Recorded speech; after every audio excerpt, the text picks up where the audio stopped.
In this episode, we're going to be talking all about training your short-term rental cleaners, so stay tuned. Vacation Rental Machine helps hosts just like you learn how to start, grow, and scale your short-term rental business. This show is all about creating systems that help you automate your business, giving you more time and money freedom. If you're ready to start living the vacation rental life, then subscribe to this podcast today. Come and join us on our Facebook group, The Host Nation, where we'll be talking about starting, automating, and scaling a short-term rental business. Now, on to the show. Hey, welcome back, Host Nation, to another episode of Vacation Rental Machine. In this episode, we are talking all about your pillars of your business, which are your cleaners. So it's important to identify which type of cleaner would be best for your business because there are different types. There's commercial cleaners and there's hospitality cleaners, hotel cleaners.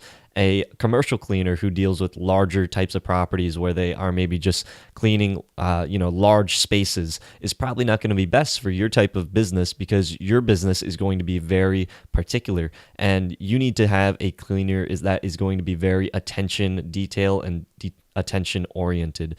They're going to be doing things that maybe that regular cleaners aren't going to be doing. So, some cleaners, they just go in and they'll just clean and then they'll leave. But your cleaner is probably going to have to do additional services for you because it's going to cost too much to be able to just put someone in there to be able to maybe refill certain amenities. Like if you run out of coffee, you need someone that's going to be able to do that type of stuff.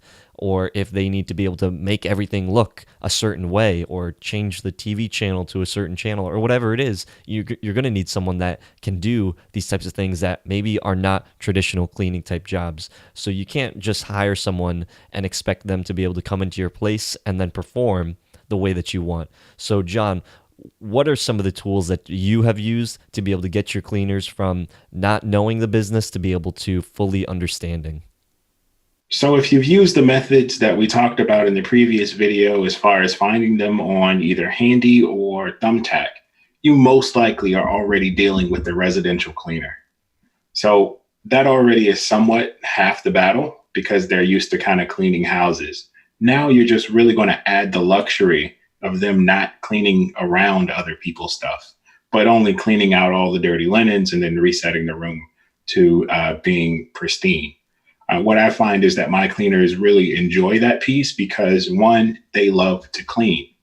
I think that is one of the biggest benefits of having a good cleaner is they just didn't pick it up just for something to do or just a job. They actually love to clean. They have so much attention to detail when they have that one key trait that I don't have to teach that piece. So even when I'm hiring cleaners at the stage where I'm at right now, I'm asking people, hey, do you love to clean? Or is it just one of those things like, you just do it because it pays the bills, stuff like that. Unfortunately, however they answer that question might dictate if I hire them or not, because I know that when it's time for a deep clean and somebody needs to be on hands and knees, that if they hate it, they're not going to want to do it. But if they love it, they're almost trying to do it every time that we clean. So how do I train my people, whether contractor or hires? I start out with YouTube. So I don't have a cleaning background. I am not the cleanest person, really. So I can't tell you how to get in and get out and clean to the detail that's really needed. And we're talking very fine detail here, right? Your cleaners need to find, remove, and dispose of hair. Hair is your biggest enemy in this industry. You cannot have a single strand of hair in sheets because somebody's going to say, you didn't change your sheets. You can't have it in the shower. So you have to have practices and methods that help remove all that stuff. You're even going to find stuff that just says, hey, I remove hair specifically. If you search YouTube, you get this little stick roller thingy and you think it's going to be great, but then it starts to lack. So then what do you do with that? You actually have to have a good process. I found some hospitality videos on YouTube. I sent them to my cleaners. They started following some of those practices and methods and such. At the same time, they were already pretty good at what they did. I let them use their own cleaning materials in the beginning because I just didn't have the standard and stuff to have on my own. But once I got my own crew, I only have 4 different types of chemicals. It's weird because you go down the chemical aisle and you see all these different chemicals down the aisle. You think you need all this stuff to kind of get into all these specific niches of stuff. You don't need that. And the hotels don't use that. They use primarily 3 to 4 different type of things just to clean their place. So I definitely have adopted that as well. But YouTube is probably one of the best places. You can search hospitality cleaning to find tips and just training videos. I was able to find HR training videos. That has been instrumental even when I onboard new people, because one, it's already set up as a training video for a new hire. Granted, my hotel name isn't the same as theirs, but it really works for me. I also have kitchens and laundry rooms and stuff like that that might be in addition to what those videos have. So there is still some on-site, hands-on stuff that we kind of go through. And we go through a full clean maybe 2 to 3 times, and we inspect after they clean, after we stop hand holding. And we just kind of go over, hey, you did this good. You didn't do this that great. This is how you can do this a little bit better. I mean, I really never knew how to do hospital corners on a bed until now. So I'm not expecting everybody that comes in the door to know that information and know how to do it. If you do, that's great. If you don't, it's okay. We can show you how to do it. And people like doing it. Like I said, in a sense, for somebody that likes to clean, this is the best thing for them. They're not cleaning around anybody's junk. They don't have to set it aside. It's really, they just clean it and they just set it right back to the photos. Now, as you mentioned, Julian, there's some extra things that our cleaners do need to do in the beginning. They include, as soon as they enter the room, they should be smelling and inspecting and looking for broken items, just so they can report those things to you immediately, so you can resolve it either before the next guest comes in or before the next check-in a few days later, whenever it is.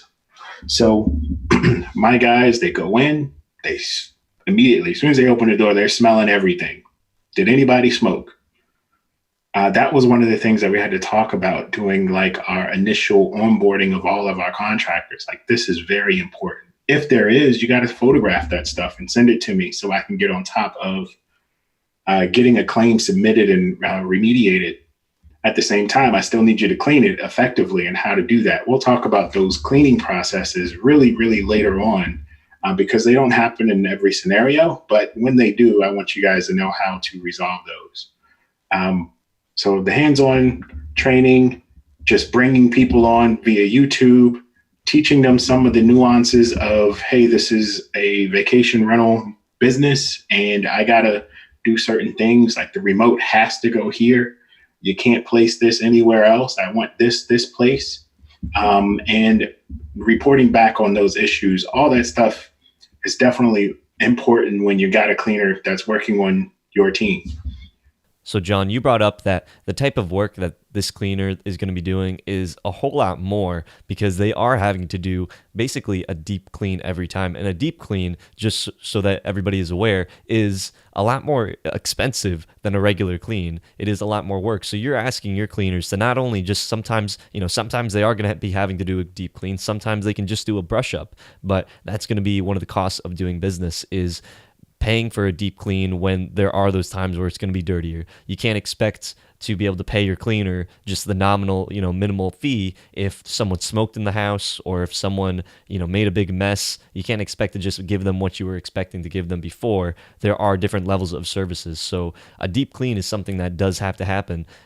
Because they are going to be going into nooks and crannies. They are going to be having to remove every speck of hair that is very detail and attention oriented. And they are going to be having to do a lot of additional things, like placing the remotes in certain places, getting the unit to that picture perfect that you had the real estate photographer do. But that can be a lot for a cleaner. And let's say your cleaner isn't available and you have to have somebody else that goes in. John, what do you do when you are maybe getting someone else that doesn't have that experience or that knowledge that your previous cleaner had? To avoid that scenario, you definitely need to have some things inside the unit that make sure that each person can follow the exact same process. For that, there should be a checklist. And your checklist should be, if your cleaner's primary language is another language, it should also be in that other language. So it should be in English and whatever other language that is. At the same time, really should have listing photos of how you want the room reset along with that checklist, because that's really what you have to do. You have to reset it just like the photos. So make sure that you have those items available, and we'll provide a checklist in our store. You can download it from there.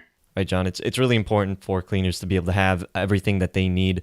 You can't just expect to start a business and turn the key and have somebody else driving this your business for you, basically, because your cleaners are basically piloting this business with you, and you can't expect to bring someone in there and then not know the rules, not know what to expect. There are a lot of components that come into this that your cleaner is going to have to do that a traditional cleaner that is just going in there and cleaning your home and then leaving isn't going to have to do. Things like John mentioned before, again, I'm going to reemphasize this, is going to be things like having to identify smoke. They are going to have to take pictures of things that are broken. They are going to have to identify maybe if someone stole something and you need to be able to replace that item. They should be able to identify that for you, because when your cleaners aren't trained properly and when they don't have the tools necessary to be able to operate your business at its top performance, that can impact you. You don't want a negative review to end up on your account, because that could end up costing you tens of thousands of dollars. If someone reads that review and they say, I don't want to stay here because it's dirty, or I don't want to stay here because their stuff is broken, that can cost you a lot of money. And so it is so important that you get everything right. And it can be a lot of information, which is why that we're going to be putting all of this stuff in our store, everything that you would be able to pass off to your cleaner. You are going to have to modify these things to your specific unit and your specific rules, but we can give you a template of kind of the bare bones of what you will need to be able to operate. You just kind of plug and play your stuff so that you can start functioning your vacation rental machine business. But it is a lot of training. We're going to include all the resources and everything in the show notes, tools and stuff that you can give to your cleaners to be able to help them perform at optimal performance. But again, we have to stress this as being so important, because if you're just going to start going cheap on your cleaners, or if you're not going to train them, or if you're not going to have that attention to detail, then maybe this isn't the business for you, because this is a hospitality business. This is not a real estate business. You're not just going in there and getting bodies in. You're trying to create this experience. And like in the previous episode when we were talking about the designer and the photographer, your cleaners have to be able to set the stage for your guests, and that is going to be exampled in your photography, in your photos. So if your cleaners aren't able to bring that to that standard, then you don't want your guests going in there and not expecting what it is that you're trying to sell them. One final note. You, my friend, looking at this video, you are not the cleaner. You cannot clean your own units. You have to hire a cleaning service or individual, if you're at that stage, to do your cleanings. 100% you don't have the time. You can't keep up with the detail. Maybe you can't hit it at the same checkout period, but it is a waste of your time to be cleaning your own units. And if you really don't have your own skill and know-how or cleaning company to really accomplish it effectively, then it's really just a waste. It will hurt you in the long run. Do not do it. You're so right, John. It's very tempting to want to go in there and start cleaning everything yourself because, one, you're thinking that I'm able to pocket this money, and two, it might be like I'm a perfectionist and nobody else is going to do it better than me. But we want to change the mindset for working for the business to the business working for us. All right, everyone. Today's question of the day: are you cleaning your own units? Let us know in the comments section down below. And until next time, Host Nation, keep on hosting and not cleaning. That was good. Hope you hosts found value in this episode. If you did, please go on over to iTunes and leave us a review, as that would greatly support the show.